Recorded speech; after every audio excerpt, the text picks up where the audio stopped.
আসসালামু আলাইকুম ভিউয়ার্স, আপনারা ভালো আছেন? আজকে আমি দেখাবো আমাদের প্রজেক্টে সিঁড়ির উপরে যেই কলামগুলো ঢালাই করা বাকি থাকে।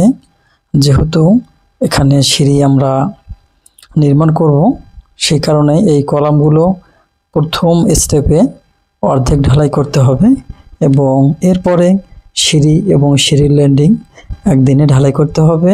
যখন সিঁড়ি এবং সিঁড়ির ল্যান্ডিং ঢালাই করা শেষ হবে, তখন পরবর্তী যে কলমগুলো ছাদের তল পর্যন্ত, অর্থাৎ যেহেতু এই কলামগুলোর উপরে বিম থাকবে, তো বিমের তল পর্যন্ত কলাম ঢালাই করতে হবে। এই ঢালাই করার জন্য আমরা রূপরোস্ট ব্যবহার করতেছি। আমাদের যেহেতু কলাম ঢালাই, সেহেতু আমাদের ঢালাই রেশিও হচ্ছে 1.5-3। সেই ক্ষেত্রে আর এই ঢালাইগুলো হচ্ছে পাথর দিয়ে ঢালাই হবে।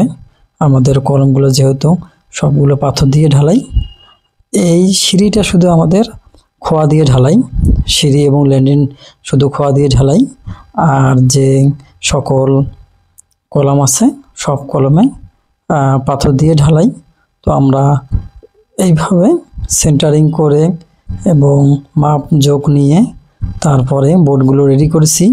যেহেতু আমাদের এই বোর্ডগুলো অর্ধেক, এই বোর্ডগুলো কিন্তু স্টিলে বানানো হয়নি, এটা কাঠের বোর্ড দিয়ে তৈরি করা হয়েছে।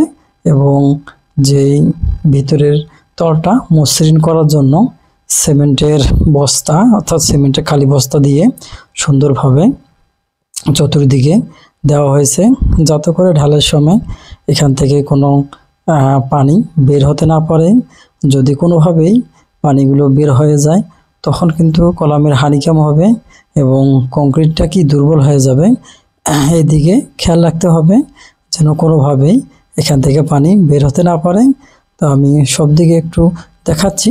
আমরা একদিনে দুই দিকে যেই আমাদের কলাম দুইটা আমরা ঢালাই করছি, আমাদের যে বিমের বটম পর্যন্ত ঢালাই করছি। এরপরে যখন আমাদের এই শাটারিং খোলার সময় হবে, আমরা শাটারিং খোলার পরে এটাকে চটের বস্তা দিয়ে পেঁচিয়ে কিউরিং করব। কিউরিং করা শেষ হলে আমাদের ছাদে কাজ শুরু হবে। তো আপনারা ভালো থাকেন।